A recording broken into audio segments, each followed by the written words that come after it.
All right, so finally, it's been a while since we brought up some UFC, and the last time we really did it was because boxing.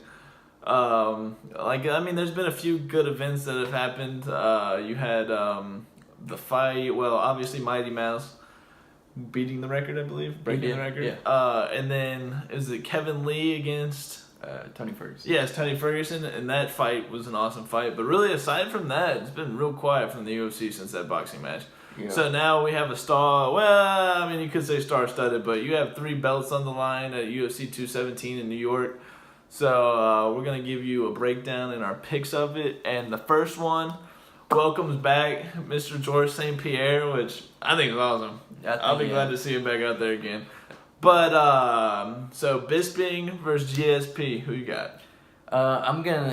I have a hard time with all these fights. I'm gonna go. It's actually they could go either way in a lot of them. But I'm gonna lean GSP. I think a thing I've commonly said is if you're great, you show that you're great whenever there's some hardships or something like that. And I think GSP coming back, going up in weight, I think he's one of the greatest fighters ever, and I think that he's going to prove it, and I think it's going to be an actually boring fight to me. If GSP wins, it's going to be boring. Yeah.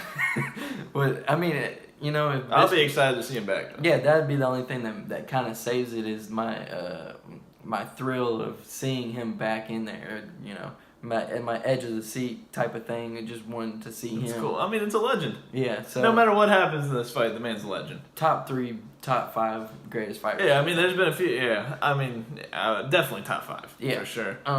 So I think if Bisping forces him to stand, which I'm not really completely sold on the Bisping knocking people out thing, I kind of. And Bisping running his mouth about knocking it out, like beating tons of legends in their prime. Like, no. Yeah, definitely. Like, Dan Henderson, not in his prime at all. Anderson Silva, I can promise you, was not in his prime, because if it was, you would not have won that fight, my man. And pretty much shouldn't have won it anyways, because he was knocked out, but apparently the bell rung. Yeah. So, I mean, I'm definitely with you on the Bisping thing. I don't really understand it. Who you got? So I got GSP.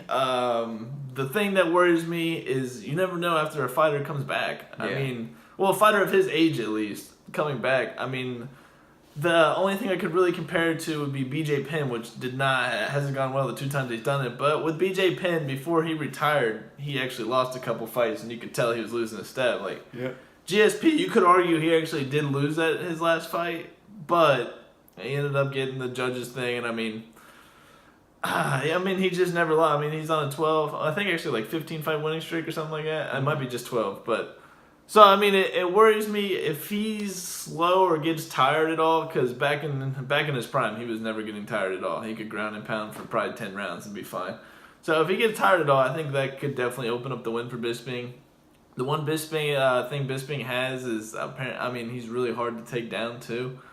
And GSP is going up a weight class, and GSP said he's only like 10 pounds heavier than he was when he was fighting at welterweight, right? Yeah. So, I mean, you're probably looking at a lot bigger Bisping than GSP, so that worries me, but at the end of the day, I got to go with the legend. And I hope that he fights, and I hope that there's a couple more that come after it. Yeah. For the one of the other belts on the line, we got Cody Garbrandt versus TJ Dillashaw. Most exciting fight by far. Should be. Very exciting. I'm so excited for this fight. I don't even know who to pick. Only reason why I let him pick first so I could pick the other one. That's how I really did it.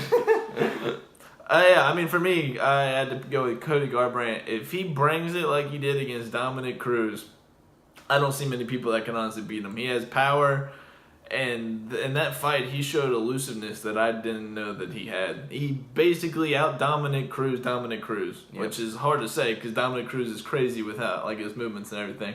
But the only thing, that's why a lot of these fights are going the way. The thing that worries me with Cody Garbrandt is if he is that same fighter, because he did that back surgery, which I believe was already his 3rd back surgery. Mm-hmm. And the back's really just nothing to mess with. So that's what worries me. But if I had to pick, I'm going Cody.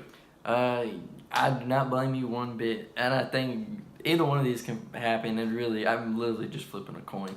I'm going to go with Dillashaw, obviously, because he picked Cody. And I think a lot of people are going to be cheering for Cody. So, I mean, I do like Dillashaw a lot. I think Dillashaw is one of the most technical, sound martial artists in the world. I think he can do literally anything as good as He has great stand-up. He has great takedowns. He has literally everything you want out of a martial artist. And I think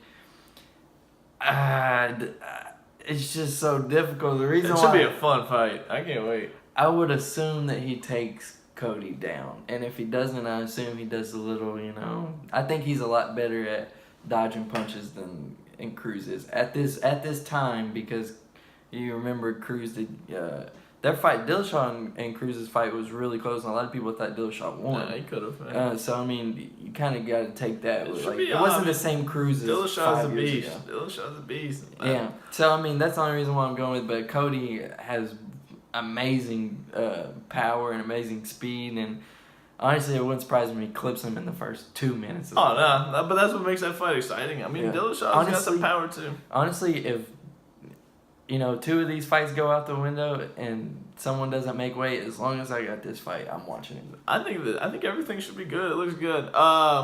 So for the third championship fight on it, we have a women's fight. So Joanna, not gonna say the last name, and Thug Rose. So Joanna's an absolute beast. But as anybody knows, especially in the UFC, all championship runs come to an end at some point. So do you think it comes to an end with Miss Rose? This is the one that I'm going with based on, because everyone else is going to go with Joanna, and I would assume Joanna, chances of Thug winning are not too high. I think Rose is one that could actually maybe take her eventually, maybe. Yeah, I do too. I don't know. It's hard. Joanna's a beast. Yeah, Rose is just a young one that everyone has talked about how they have to demote her into being a championship fighter, and I don't think she's scared at all, which is kind of, people. Which is the first step. Yeah, and the thing is a lot of people in these press conferences see her not talking, not saying anything. In the stare down, she's not saying a word, she's not even moving, and people assume that she's scared. And I think that she's just one of those fighters that doesn't care about anything else except the actual fight. And I think she takes her down, and I actually think she chokes her out. Alright. I'm going with the YOLO. I don't see it happening. I think like a lot of the fights, I bet it ends up going 5, and just Joanna just outstrikes her a ton. But I mean, like I said, all championship runs that come to an end at some point. Somebody's got to do it. Wouldn't surprise me at all. For the fourth fight, which is I think it could be a really, really good fight too. So we got Wonder Boy against Masvidal. Wonder Boy only losses in his whole career, I believe, are the 2 to Tyron Woodley, and you could have argued that he won both. Yep. Just you left it up to the judges, which they tell you not to do. For me, I got to go Wonder Boy, but I think it should be an awesome fight. I would assume if Wonder Boy wins this and Woodley loses his next fight, which I don't even know he's going to fight, or maybe they just run it back the third time, I would assume that I still think that the first fight was so close, and the second fight was obviously they just don't match well. It's going to be boring. Or wait, was the first fight was a draw? I think first fight, yeah, ended up being a draw. Woodley. So his only loss in his career, I think, is to Woodley, which But, I could have argued it either way. Either way, I think that they should fight again. I don't want to see it because it's so boring, but it's only fair to both people. Definitely Wonder Boy. I mean, Wonder Boy deserves a championship fight again at some point, assuming he wins this. I'm going to take Wonder Boy too.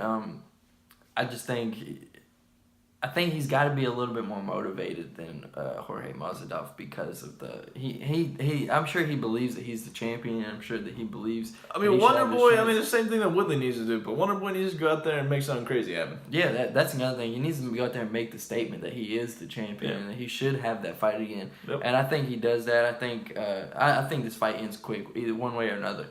I wouldn't be surprised by that. So lastly on the main card, we got Johnny Hendricks with his beard against just Paulo. I'm not going to try to butcher the last name. Paulo Borrigiano. Barra Borrachina. I got that one. And I'm actually going to take Paulo. Because whoever fights Johnny Hendricks right now, I'm going to take him. And all I can write down in my notes is I gotta go with my boy Johnny. So, actually, assuming he makes it to the weight cuts alive, which I think he's up a weight class for this one, so he should be good. It's probably still not gonna make it. But if they fight, I'm assuming Paulo's gonna win. He's gonna probably knock out Hendricks or do something crazy. Hendricks is just not the same. I don't know what happened. Nah, I don't know. Something happened. I don't know if his heart's in it anyways. Crazy might sound. USADA.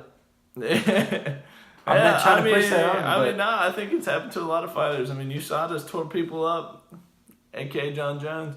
But on that note, I mean, that's an awesome UFC. So it's been a while since there's been a UFC that I really want to sit down and basically watch the whole card. Exactly. As long as the top 3 are there, I'm watching it. I'm hyped. Yeah, I mean, there's even a couple good ones in the prelim. But on that note, you can shout out your boy. Hey, free my man Josh Gordon. I've been screaming it for about 14 years now.